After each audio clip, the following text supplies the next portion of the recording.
नमस्कार दोस्तों, कामयाबी तक डेली पीसीएस जीके सीरीज की 2 जनवरी के एपिसोड में आपका स्वागत है। आज के एपिसोड का पहला प्रश्न है, 2023 तक भारत में कितने रामसर शटल हैं?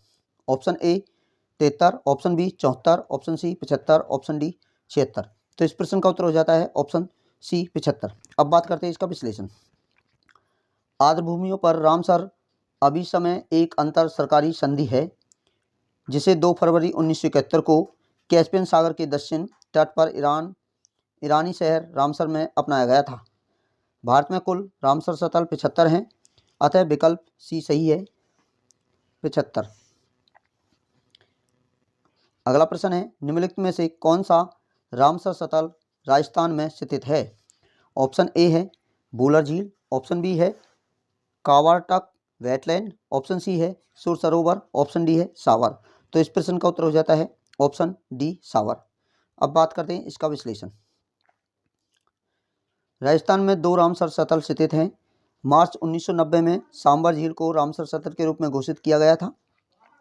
केवलादेव घाना राष्ट्रीय उद्यान अक्टूबर 1981 में घोषित किया गया था, अतः विकल्प डी सही है, सांबर झील। अगला प्रश्न है, भारतीय संविधान का अनुच्छेद 44 किसका भाग है? ऑप्शन ए मौलिक अधिकार, ऑप्शन बी राज्य के नीति निर्देश सिद्धांत, ऑप्शन सी मौलिक कर्तव्य, ऑप्शन डी इसमें से कोई भी नहीं। तो इस प्रश्न का उत्तर हो जाता है ऑप्शन बी राज्य के नीति निर्देशक सिद्धांत। अब बात करते हैं इसका विश्लेषण। नीति निर्देश सिद्धांतों में वे सभी आदर्श शामिल हैं जिनका राज्य को अपनाना चाहिए और देश के लिए नीतियान एवं कानून बनाते समय ध्यान में रखना चाहिए। भारत के संविधान के भाग चौथे में अनुच्छेद 36 से 51 में राज्य के नीति निर्देश सिद्धांत यानी डीपीएसपी शामिल हैं। इन सिद्धांतों का उद्देश्य लोगों को सामाजिक आर्थिक न्याय सुनिश्चित करना और भारत को एक कल्याणकारी राज्य के रूप में स्थापित करना है, अतः विकल्प बी सही है।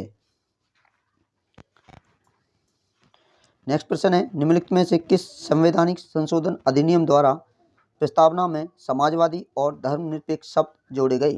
ऑप्शन ए 42वां संविधान संशोधन अधिनियम, ऑप्शन बी 44वां संविधान संशोधन अधिनियम, ऑप्शन सी 82वां संविधान संशोधन अधिनियम, ऑप्शन डी 90वां संविधान संशोधन अधिनियम। तो इस प्रश्न का उत्तर हो जाता है ऑप्शन ए 42वां संविधान संशोधन अधिनियम। अब बात करते हैं इसका विश्लेषण।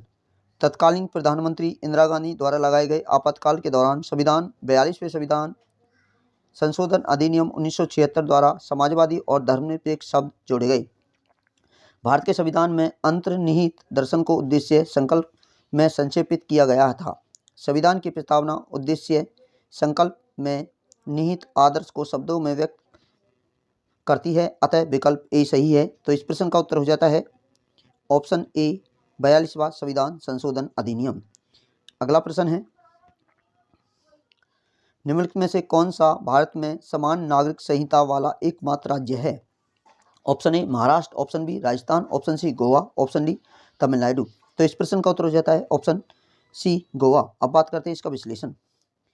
समान नागरिकता संहिता की परिकल्पना पूरे देश के लिए एक कानून प्रदान करने के लिए की गई जो सभी धार्मिक समुदायों पर उनके व्यक्तिगत मामले जैसे विवाह, तलाक, विरासत, गोद लेने के लिए लागू किया गया।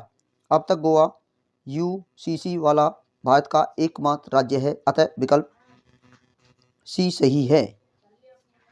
तो हमारे इस प्रश्न का उत्तर हो जाता है ऑप्शन सी गोवा। अगला प्रश्न है, राष्ट्रीय भूकंप विज्ञान केंद्र स्थित है? Option A Tamil Nadu, option B Assam, option C New Delhi, option D Kerala. तो इस प्रश्न का उत्तर हो जाता है ऑप्शन सी नई दिल्ली। अब बात करते हैं इसका विश्लेषण। भारतीय भूकंप विज्ञान केंद्र यानी पृथ्वी विज्ञान मंत्रालय के तहत देश में भूकंप गतिविधियों की निगरानी के लिए भारत सरकार की नोडल एजेंसी है। भूकंप वेधशाला का सबसे महत्वपूर्ण उद्देश्य भूकंप के समय का सटीक पूर्वानुमान लगाना और उनकी जानकारी प्रदान करना है। यह नई दिल्ली में स्थित है। तो इस प्रकार हमारे इस प्रश्न का उत्तर हो जाता है ऑप्शन सी सही है, ऑप्शन सी सही है, नई दिल्ली। अगला प्रश्न है, आरडी गोल्ड निम्नलिखित में से किस मुख्य खाद्य पदार्थ की एक किस्म है? ऑप्शन ए चावल, ऑप्शन बी गेहूं, ऑप्शन सी बाजरा, ऑप्शन डी इसमें से कोई भी नहीं। तो इस प्रश्न का उत्तर हो जाता है ऑप्शन ए चावल। अब बात करते हैं इसका विश्लेषण। सुगंधित चावल की सर्वोत्तम किस्म आरसी गोल्ड का उत्पादन छत्तीसगढ़ में होता है। छत्तीसगढ़ को पारंपरिक रूप से भारत का धान का कटोरा के रूप में भी जाना जाता है, अतः विकल्प ए सही है। तो हमारे इस प्रश्न का उत्तर हो जाता है विकल्प ए सही, चावल। अगला प्रश्न है, निम्नलिखित में से कौन सा राज्य रामगमन पथ परियोजना विकसित कर रहा है? Option A Uttar Pradesh, option B Tamil Nadu, option C Chhattisgarh, option D Bihar. तो इस प्रश्न का उत्तर हो जाता है ऑप्शन सी छत्तीसगढ़। अब बात करते हैं इसका विश्लेषण।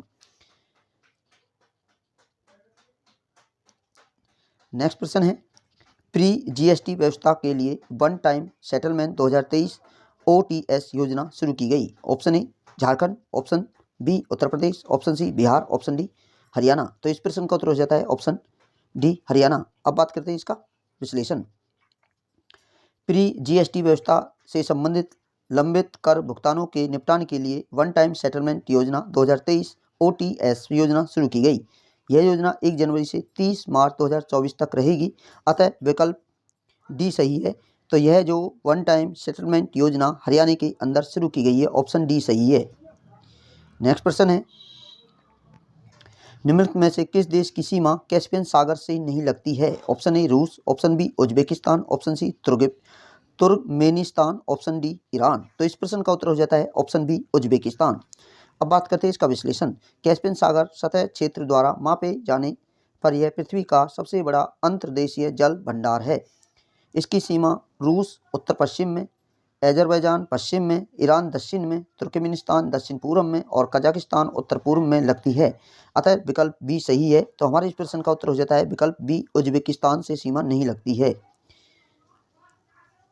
आपको हमारी वीडियो अच्छी लगी हो तो वीडियो को लाइक कीजिए, कमेंट कीजिए और वीडियो को अपने सभी दोस्तों के पास शेयर कीजिए। आप हमारे चैनल पर नए हैं तो चैनल को सब्सक्राइब कर दीजिए और बेल आइकन को जरूर दबा दीजिए, ताकि हमारे द्वारा बनाए गए वीडियो का नोटिफिकेशन आपको सबसे पहले मिल सके। जय हिंद, जय भारत।